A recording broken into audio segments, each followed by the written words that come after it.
I'm Michelle Jacobik, and I'm a mom of two. After navigating the emotional and costly transition of divorce, I've made it my mission to empower women with the tools they need to prosper financially after divorce.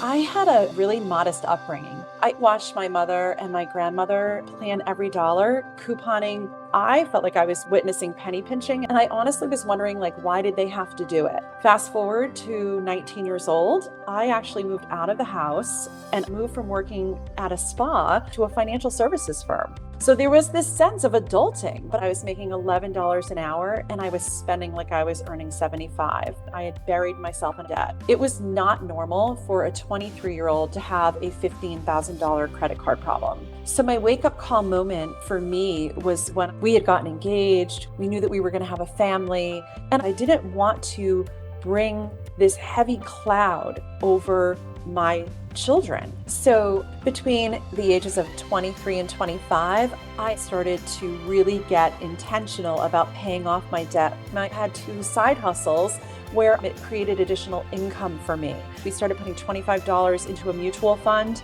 a month, and then it went to $100 a month. And by the time we had our daughter, we did pay off all of the credit card debt, and we had money in the bank, and we were able to buy a home. So life for my family was really good. We were traveling. We had a really great foundation to support our journeys as entrepreneurs. And I actually transformed my life into a businesswoman who, with my partner, bought the company that I work for right before I turned 30. My former husband and I, we were really great at parenting, but we weren't so great at the marriage piece. We spent 23 years together. And in 2013, we made a decision that we were going to separate. When you go through a divorce, everything that we built together was split in half. At the same time, my expenses had gone up, and most people don't think about that. Now they have their own rent to pay. When I first moved into this new home, I was in that pattern, just like most parents, like nothing's going to change. We're going to go here to eat out, or we'll go have an experience somewhere. I felt like I was right back to being 20 because I was in this pattern of spending again. And 8 months post-divorce, I found myself with about $8,000 of credit card debt. And then it hit me like, wait a minute, you don't have all of the pile.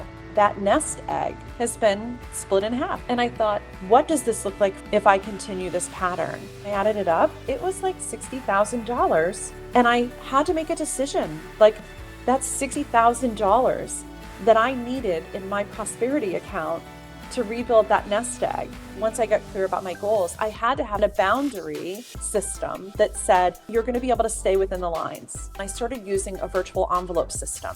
So I made a decision about how many dollars were going to go in my eating out envelope, in my family entertainment envelope, all of those things that come into your lifestyle that are not recurring. That led me into this place where I could still see where I had work to do emotionally. It made me look at, if I'm going to rebuild my nest egg for retirement and I have X number of years left, what does that look like? So I started to think more in terms of lifestyle design versus just that immediate, what do I want right now in this moment? And when I got those things, I actually started to build my worth one step at a time. And if there's excess, I can create a legacy for my family. And that for me is the definition of prosperity.